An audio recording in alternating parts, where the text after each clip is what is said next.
madaxweynihii hore ee dalka Soomaaliya mudane Shariif Sheekh Axmed oo kulan isxog waraysi ah la qaatay qaar ka mid ah ardayda wax ka barata magaalada Istanbul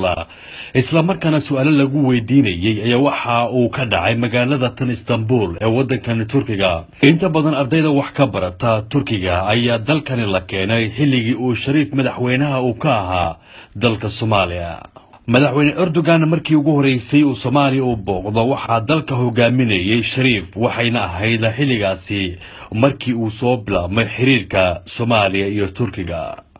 waxa laga yaabaa maanta inaad jeclaalahaadeen inaan ka hadlo dalka waxa ka jira xaaladda dawladda mucaaradka dawladda meesha kala marayaan laakiin waxba idinku soo kordhinayaan arintaas waxba idinku soo kordhinaysa waqtiga ku dhumina waxaan u baahanahay xal jidri ah in laga hadlo حل جذري حل دبا oo umadu ay ku xalismi kartaan laga helo maxaa yeelay siyaasadda haday naqato qof kursi haysta iyo qof ku dhagan oo raba inuu ka rito waxba soo ma kordhinayso soo beentay waxaan u baahanaa aragti qaran u baahanaa hadii hadda aniga intaan Soomaaliya meesha raba aan ka digo shabaab aan ka nabad galo oo nin qabiil ugu dhib aan ka nabad galo oo mid cadaalad darro ugu sameeyaan ka nabad galo maxay iga maqan ya xogaa yar oo ambulaas maanta isaarta ay ugu filan taas ay ugu filan waxaan maqalna waa intaas yacni dhadhanka ay yeelanayso dawladnimadu taas waaye intii aan ka shaqeynaa al raba marka ka waran haddaan dhahno marna waxaas kama shaqeynayna aawan dadka ka shaqeey jira galbeedka meelaha ururdaayay carabta meel lacag keenta iyo afrikaanku ma ciidan keenaan waxaas ma shaqeynayaan dad badan aan xoogaa siyaasadda markaan ka sheekaysano yaa waxaa dhihi jiray dawlad hebel waa ka soo horjeeda dawlad hebel waxaan dhihi jiray marka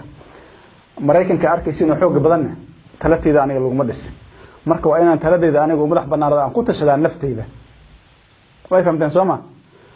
macnaha waxa loo wadaa dalkan waxa lagu dhisi karaa tala Soomaaliya dad kale ku kalmay karaan warniga koobi aan haysta haaf ma ku doodari kartaa maxaa kale ku kalmay kartaa laakiin hadda adiga iska fadhid maamaayo waxa jirta waxa la yiraahdaa ma aqaan la wada yaqaano laakiin waa maamaayo Soomaali ah sac waa taqaan Soomaa qofkii iska lahay sac marka xoolaha abaartu ku dhacdo oo neefku uu kici waayo waa la kaalmayaa neefku soo istaago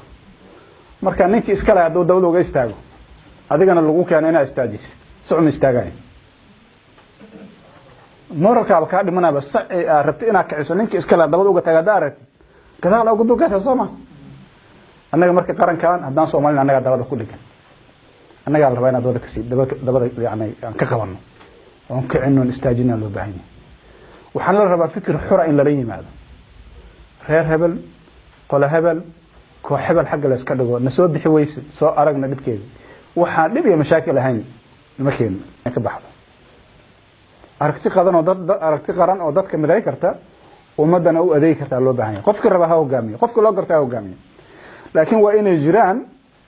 waa inay jirtaa aragti qaran oo dawladda shaqeynaysa iyo qofka mucaaradka ka wada dhaxaysa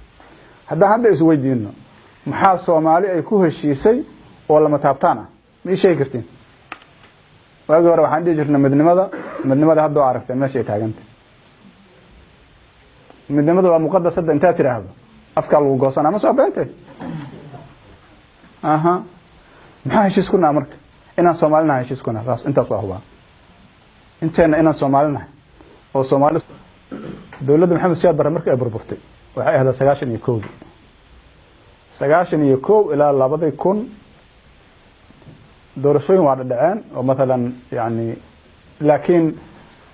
markii ugu dambeeyso wax isdaba gal ay yimaadaan 2000 ugu horeysay saas ma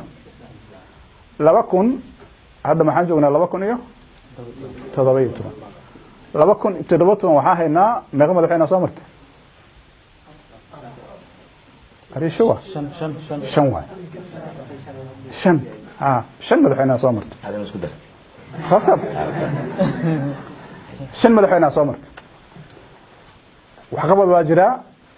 hore waa loo socdaa laakiin meesha aan rabno ma joogno soo baantay